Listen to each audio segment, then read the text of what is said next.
What's up everyone? Bass Crispies here, and today I'm going to do something a little bit different. Today I'm going to try to answer some of the questions around why do the false folds act like that? Vocal techniques using the false folds or ventricular folds have become very popular in modern media, from things like throat singing and throat bass for beatboxers to heavy metal singing and some of the distortion effects that they're able to put on their voices, and even among like a cappella with some of the extended bass techniques that we're seeing become more popular. And so there's a lot of questions that people have. What I'm going to try to do is use my background knowledge as an engineer, in particular my kind of specialty with biomechanics, to try to explain some of the phenomena that are occurring within the vocal tract. However, before we get to the biomechanics, we do need to know two principles of fluid mechanics, and that is the no-slip condition and Bernoulli's principle.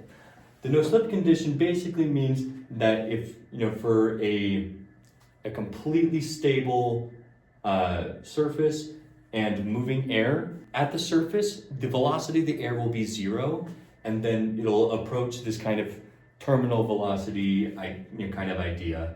Or conversely, if you have a moving surface and ambient air, whatever fluid it is that is directly touching the surface will match the velocity of the surface, and then it'll drift towards zero as you get further away.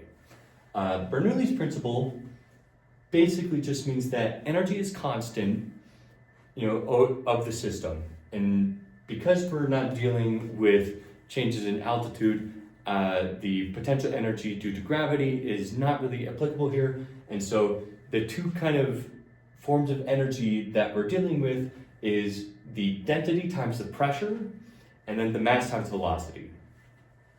And so essentially what that means is that if you have high pressure, then you have a low velocity, and if you have a low pressure, then you have high velocity. And you instinctively know this when you put your thumb over the nozzle of a hose. You're feeling pressure, even though now knowing about the no-slip condition, you know that the water against your thumb, the velocity is zero, but you're feeling a lot of pressure against it, whereas there's almost no pressure at the nozzle head, and so that's where the velocity is going to be highest.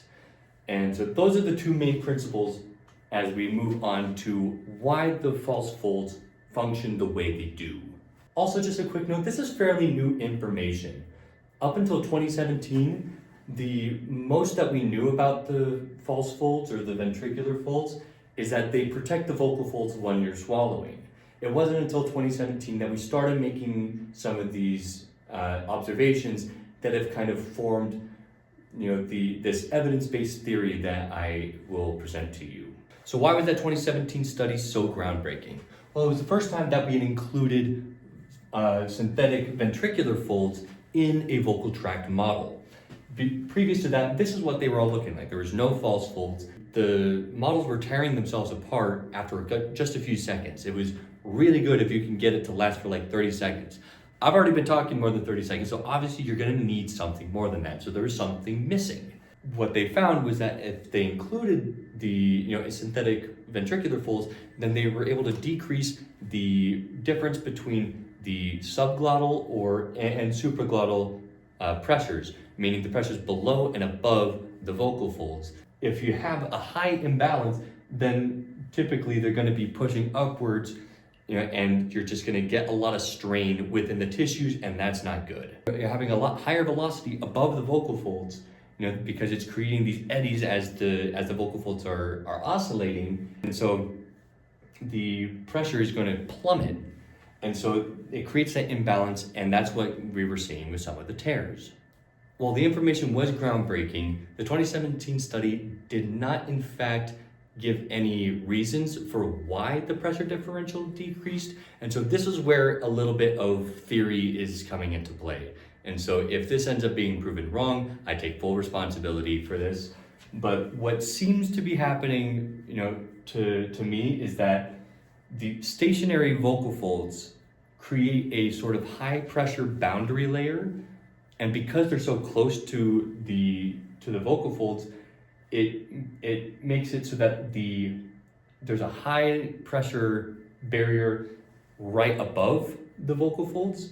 And with a paired, high pressure level below the vocal folds, it makes it so that, so like that no slip condition where, where if it's not moving, then it takes a while for the velocity of the fluid, to rise. You're having low velocity in between the false folds and the true folds. And so that's what's driving the pressure up, which allows for a more balanced phonation, which is why they weren't tearing, because they're not also moving in the upwards direction.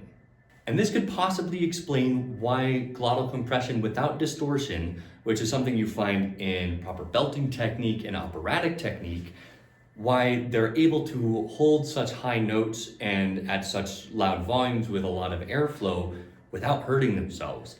Because the ventricular folds or other structures like the arytenoid cartilage, the epiglottis, are creating that high pressure boundary layer that's making so that the vocal folds can move side to side without having to worry about the pressure imbalances forcing them up and down as well. Now, I'm sure what your next question is, well, that's all fine and dandy, but most of the talk around ventricular folds has to do with whether or not they're moving. In cases where they are moving, in the case of throat bass with beatboxers, Mongolian throat singing, or like heavy metal vocals, and distortion. And so that's why the moving false vocal fold model was actually tested in a study in 2021 by some Japanese engineers. And they noticed that when they were oscillating the false vocal folds as well as true vocal folds, that the pressure differential was actually higher than this model with no false folds. And so they weren't able to give any concrete explanation for that. And so this is again where my own personal theory is coming into play. I personally think that because the false vocal folds are also moving, it's guiding even more motion and even more turbulent eddies. And so you're creating a super high velocity and a super low pressure directly above the vocal folds where they would normally be protected by the false folds. And so, the high pressure underneath, that's staying the same, but you're driving the pressure above even lower. And so that's why, it is a lot more tiring to do like distorted vocals or throat bass or anything that utilizes moving false folds. Now, there's a lot that still needs to be done on this topic. There's a lot more structures within the vocal tract that need to be studied under the same light. What happens when we remove them? What happens when we add them?